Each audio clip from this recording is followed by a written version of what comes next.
Hey guys, स्वागत है आपका एक बार फिर से फार्मा संसार में। आप लोगों के मुझे कुछ क्वेश्चंस थे कि हम इस एग्ज़ाम को जो है कैसे क्वालिफाई करें। तो इसके लिए आप इतना ज़्यादा हेक्टिक लेने की ज़रूरत नहीं, इसको प्रेशराइज होने की ज़रूरत नहीं है। सिंपल मैं आपको यही कहूँगी कि पढ़ते रहें, आपको जहाँ से मटेरियल मिलता है आप पढ़ते रहें। दूसरी बात, आप टेक्निक से पढ़ें। आप पढ़ें, जितना मर्जी पढ़ लें आप इधर उधर से, लेकिन अगर आप टेक्निक से नहीं पढ़ोगे तो फिर नहीं बात बनेगी। टेक्निक मीन्स टू से कि आप कह रहे हो कि मैम जो आपका पोस्ट कोड 777 वाला फार्मासिस्ट का एग्ज़ाम था एलोपैथी का, जो कि एक सर्विसमैन वगैरह के लिए इनके लिए था, ये काफ़ी मुश्किल आया। लेकिन वो इसलिए मुश्किल आया क्योंकि हमने ये टॉपिक्स कभी हमने देखे ही नहीं, कि हम सोचा ही नहीं, हमारे माइंड में नहीं आया ये टॉपिक्स कौन कौन से हैं आपने देखा होगा। उसमें डायबिटीज़ के टॉपिक्स हैं, उसमें आपके लिम्फोसाइट्स के ज़्यादा आए हुए हैं, हार्ट के ऊपर ज़्यादा क्वेश्चंस बने हुए हैं, किडनी के ऊपर फंक्शन है क्वेश्चंस हैं। ये सारे आपको लग रहा होगा लिम्फोसाइट से भी। अभी जो आप स्लाइड में अभी देख रहे हो क्वेश्चन, वो भी आपका लिम्फोसाइट्स के ऊपर है, मतलब इम्यून सेल के ऊपर है।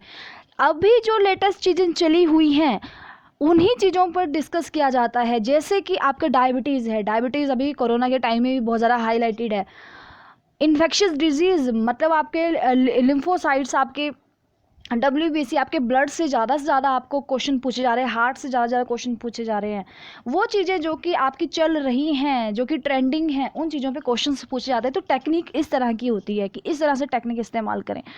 दूसरी बात, आपको जब भी मैं अभी स्लाइड में जो क्वेश्चन आएंगे उन जो आएंगे उस हिसाब से मैं आपको बताती रहूँगी। लेकिन मैं यही कहूँगी कि आप सिर्फ पढ़िए, क्या पूछा जा रहा है आप खुद भी देखिए। अभी आगे क्वेश्चन आएगा मसल से रिलेटेड, तो मसल से रिलेटेड जितनी भी आप सोच सकते हो कि क्या क्या चीज़ें हैं जो हमें मसल से रिलेटेड पढ़नी है, क्या चीज़ें हैं जो हमें बोन से रिलेटेड पढ़नी है।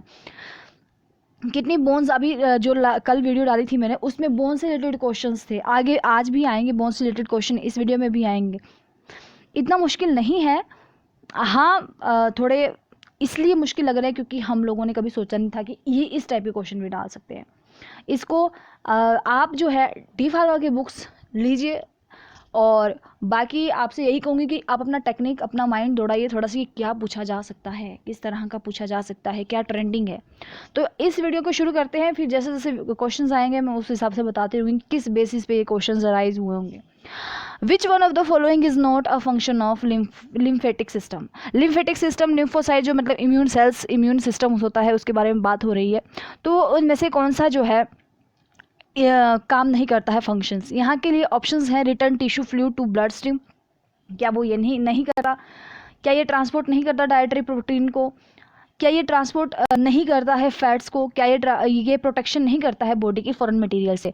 तो यहाँ पर देखिए, इसके जो फंक्शंस पहले मैं आपको बता देती हूँ। लिम्फेटिक सिस्टम के ये क्या करता है, हमारे को कोई भी जो इन्वेडर है, कोई भी वायरस है जो बीमारी कोज कर रहा है, उससे प्रोटेक्ट करता है। ठीक है, मतलब किसी भी फॉरेनर से प्रोटेक्ट करता है, हमारे बॉडी फ्लूइड के लेवल को भी मेंटेन करके रखता है, और जो भी हमारे डाइजेस्टिव ट्रैक में कोई भी फैट्स वगैरह होते हैं उनको एब्जॉर्ब करता है और रिमूव करता है। जितने भी हमारे पास वेस्ट प्रोडक्ट होते हैं, हमारे सेलुलर वेस्ट प्रोडक्ट है, उनको रिमूव करता है।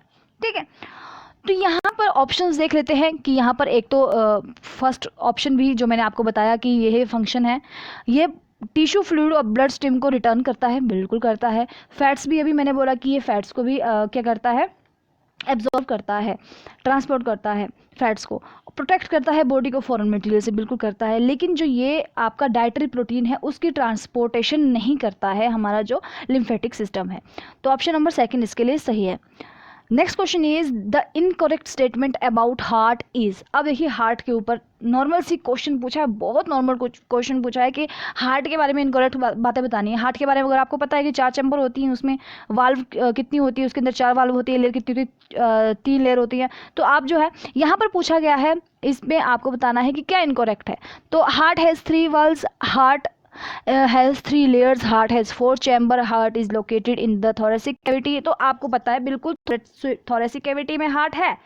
आपको पता है यहाँ पर जो लेयर्स हैं वो 3 हैं, कौन कौन सी, एपी, मायो और एंडो। ठीक है, आपको लेयर्स भी क्लियर है, और आपको ये भी पता है कि 4 चैम्बर होते हैं, left right ventricle आर्टियल।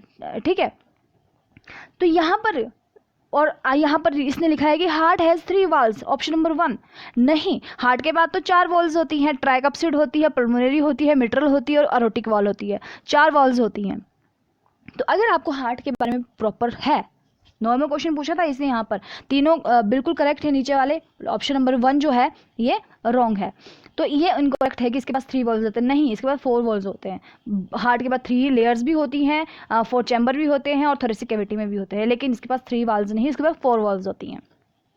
Next question is which when drain abdomen, तो कौन सी है जो एब्डोमन में जाती है, ड्रेनिंग करती है ब्लड की, तो यहाँ पर कौन सी वेन है, यहाँ पर ये पूछा गया है। ऑप्शन है coronary sinus, superior vena cava, inferior vena cava और इनमें से कोई नहीं। तो जो एब्डोमन में जाती है वो है इन्फीरियर वेना कावा। इसकी तो आपको जो है इसको रीड करना पड़ेगा, कौन सी वेन्स कहाँ पर जाती है, कौन सा। Next question is choose the correct statement about ब्रोंकिस।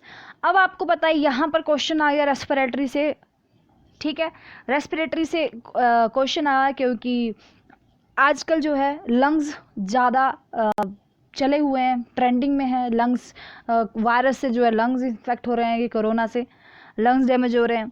तो यहाँ पर आपका है ब्रोंकिस के बारे में बताना है आपको। राइट ब्रोंकिस इज वाइडर है ये, सॉरी, द लेफ्ट ब्रोंकिस जो है वो शॉर्टर है। जो राइट ब्रोंकिस है मोर वर्टिकल है, जो लेफ्ट ब्रोंकिस है वो divide into 2 lobes.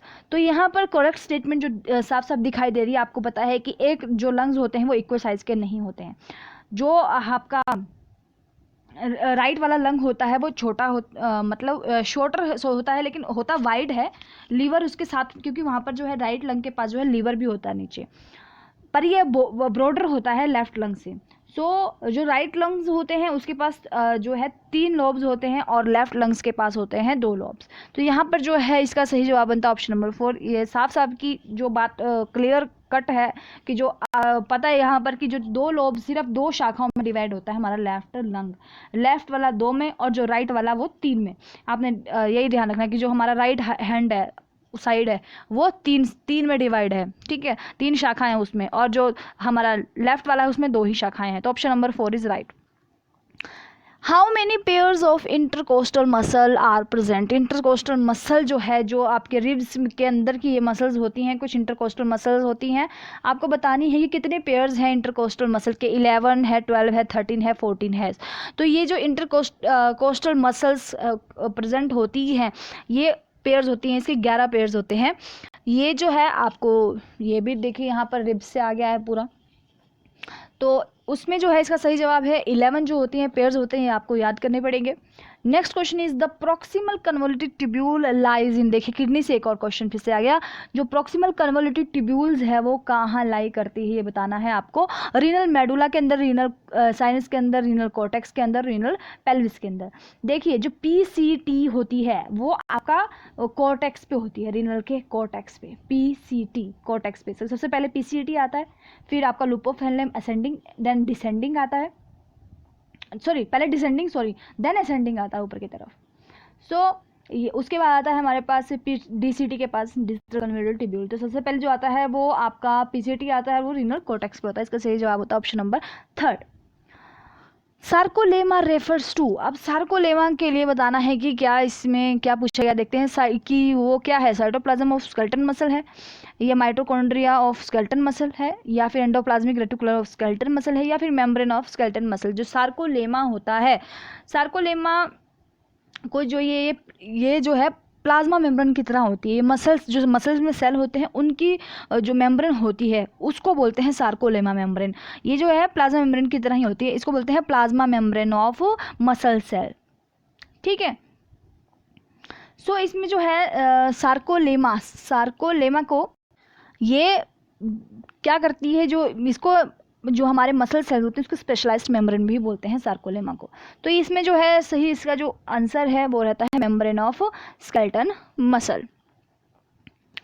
Next question is जो सार्कोलेमा है उसको मेम्ब्रेन आपने याद रखना है, सेल मेम्ब्रेन जैसा है, ये प्लाज्मा मेम्ब्रेन है। Sarcolemma is a plasma membrane, पर ये किसकी मसल की है। Main muscle off shoulder is, यहाँ पर शोल्डर की जो मेन मसल है वो आपको बतानी है ट्रेपेजोइस, ग्लूटस, डेल्टोइड और सुप्रासाइनेटस। यहाँ पर जो शोल्डर की आप ग्लूटस जो है बिल्कुल नहीं है, ग्लूटस तो हमारी हिप बोन जो के ऊपर जो मसल होती है वो होती है, और जो डेल्टोइड है वो शोल्डर की मेन मसल होती है, जैसे जहाँ से वो शोल्डर आपको होता नहीं कई बार कि वो शोल्डर उतर गया है, शोल्डर नीचे उतर गया है, ये जो सबसे बड़ी मसल होती है इसको बोलते हैं डेल्टोइड मसल। तो ये शोल्डर की मसल है, option number 3। Next question is water in oil emulsion have HLB scale value range. इसमें HLB स्केल वैल्यू रेंज बतानी है, इस पे मैं वीडियो बना चुकी हूँ, ट्रिक के थ्रू भी बता चुकी हूँ। तो इसकी HLB स्केल जो है वीडियो को मैं लास्ट में आपको दे दूँगी सजेस्टेड वीडियो में, आप वहाँ से जरूर देख लें, क्योंकि वहाँ पर ट्रिक के थ्रू बनाई हुई है, आप कभी नहीं भूलोगे। यहाँ पे मैं दोबारा ट्रिक रिपीट नहीं करूँगी, आप वीडियो जा करके देखें।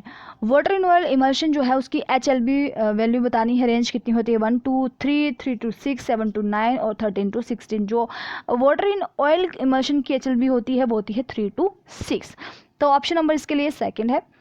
लास्ट क्वेश्चन क्या है, एक quaternary ammonium compound used as antimicrobial in suspension is. तो क्वाटरनरी अमोनियम कंपाउंड मतलब 3 कंपाउंड से बनी है, ये क्या है, इसमें ऑप्शंस हैं प्रोपाइल, पैराबेन, क्लोरोरिसोल और सिट्रीमाइड एंड फिनॉक्सी इथानॉल। जो क्वाटरनरी अमोनियम कंपाउंड जो इस्तेमाल किया जाता है एज एन एंटी माइक्रोबियल, कौन सा इसमें से ऐसा है जो एंटी माइक्रोबियल काम करता है सस्पेंशन के अंदर, बट वो क्या है, क्वाटरनरी अमोनियम है।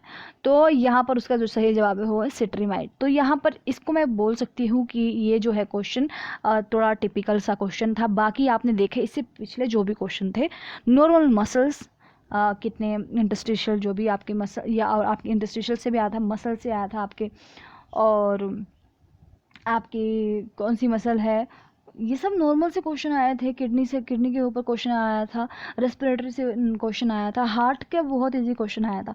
तो ये नॉर्मल से क्वेश्चन है, ये टेक्निक वाले क्वेश्चन है जिस पे हमें जोर देना, जिस पे हमें ध्यान देना है। ठीक है, तो आई होप वीडियो आपको पसंद आई होगी। नेक्स्ट वीडियो में जल्दी आते हैं, बहुत जल्दी इसको कवर करेंगे। कीप लर्निंग और कीप शाइनिंग गाइस।